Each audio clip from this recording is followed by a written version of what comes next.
Hi, it's Brian the Scrap Guy, and today I'm going to show you another product that I found at the CHA show this past weekend in Anaheim, California. Today's product is called Stamp and Foil. It is a great way to add some bling to your project. It's a multi-step process, and I'm going to walk you through it today. It's pretty simple. The product was actually developed by a family who's been in the printing business for some time, so they really do know what they're talking about. It's quite simple to use. You're going to need a ink stamp pad like Versamark. You're going to need your clear stamps or some kind of stamp paper, obviously. You have to use a special powder that's provided by Stampies called that goes with the Stampin' Foil that you can purchase online. You can actually purchase all of this at their website. There's tons of colors. It comes in hologram, solid color, and glitter, and I'm going to show you an example of each. So first, you take your clear stamp, and today we're actually using clean and clear stamps that were featured on the blog yesterday, so you can actually see them in work, and we're actually going to use this one right here. Lots of coverage so you can see what it looks like. So you basically just ink up your stamp like you normally do. Nice and good. And then stamp it down. So, brand new stamp, hoping it all comes out okay. Let's try that again. Let's do it on a different piece of paper because I don't think that's stamped quite well enough for me to get what I want. We all know how that goes, right? Better.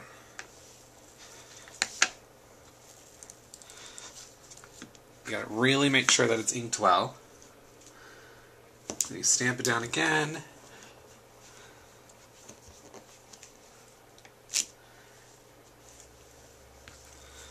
And then seriously, you gotta stamp that bad boy hard. And then I'm gonna, because there's 3 different kinds of foil, I'm gonna show you all 3.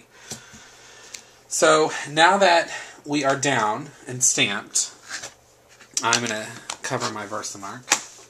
You take the Stampin' Foil embossing powder and sprinkle it on your image. You have to use this particular bonding powder because it is formulated specially to go with the foil.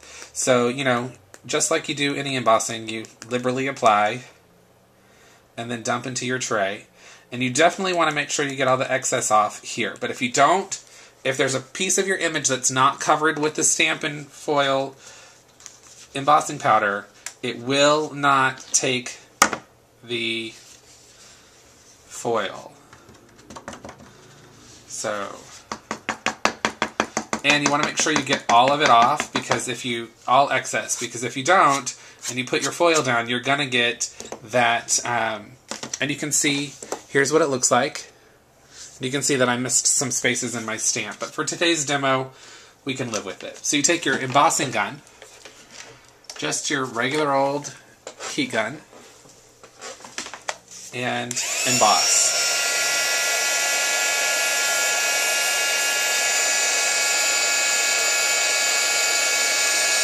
It's actually pretty quick, and it will turn clear, so you won't be able to see it, and that's how you know you're done. Unfortunately, I'm going to do 3, so it's going to take me a little bit longer. Sorry for all the noise.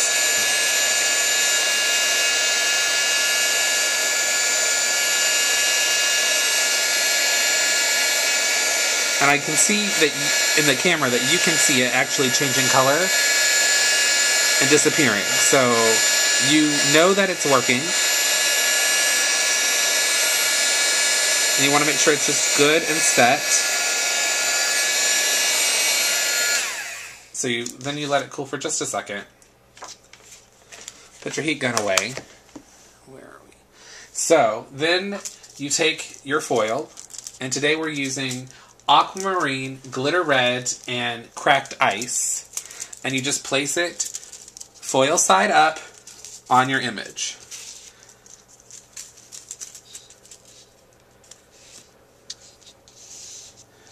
you just push it down. Make sure that it's covered. So the first one I put down was the aquamarine. It's clear color. The middle one is going to be the glitter. And they come in a pretty good size roll, so you actually get a lot.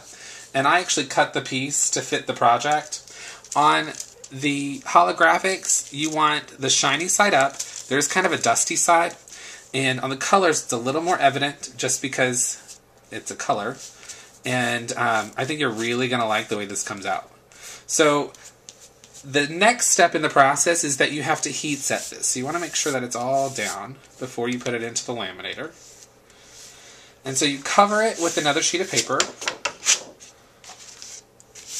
And I'm using the Your Story laminator. I've got dust everywhere, so pardon as I wipe it off. But when I was at CHA, this was probably the coolest thing that I had seen. I thought it was just... the result was really cool. They did a very simple make and take where you just stamp it and send it through the laminator. You have to heat set it, so you have to either use a home iron or a laminator. I'm using the laminator just because it's simpler and I don't have to go to the ironing board. But it does take a minute, so you have to wait for the laminator to heat up, and then depending on which laminator you have, the speed that it goes through. You definitely want to make sure that it gets good and hot, because what happens is the heat in the laminator actually reactivates the powder so that the foil sticks. So we're almost through, and it's going to be really cool. I'm excited to show you because I think you're all going to want it, especially you card makers, because this, I can just see it all over your Christmas cards, birthday cards. You can put multiple colors on one image. You can mix and match your foils. And it's a decent price. It's about $7 a roll. So here we are, out of the laminator. We're going to take off our top sheet. And then you just peel off your foil. And you're only as good as the stamp that you did yourself. So again, because this is, I used a brand new stamp and a brand new ink pad for this demo. But can you see the holographic image? And there's the glitter. And there is the cracked ice. I loved the cracked ice. Look at that shimmer and that bling. Talk about its special card. Do you see the definition of the stamp as well, where you get those slight lines? You can see a little better in the blue. All use the same stamp, all the same result, and you can just do that on your cards or your scrapbook. You can also use chipboard and put your chipboard in the Versamark ink and then cover it with the foil. If you're going to do that, you need to make sure that the chipboard is on a base paper and a top paper, so when you send it through it doesn't get stuck. You do it the exact same way. You saw it's pretty quick and easy. It only took, about 5 minutes for the demo, but I did a lot of talking and I did it slower than what I normally would do. You can do, the sheets come 4 3/4 inches wide, and the rolls are about 5 feet long. So you get quite a bit, because a little bit goes a long way. You can also take your scraps when you do a project and use them again on small areas, especially if you're doing a rainbow kind of idea, or a smaller stamp, or the center of a heart. So I hope you like the product. I'll put all of the information to contact the company on the website, on my blog at scrapguy.blogspot.com. Thanks for stopping in, and I hope you all like this as much as I did. Have a great night. Bye.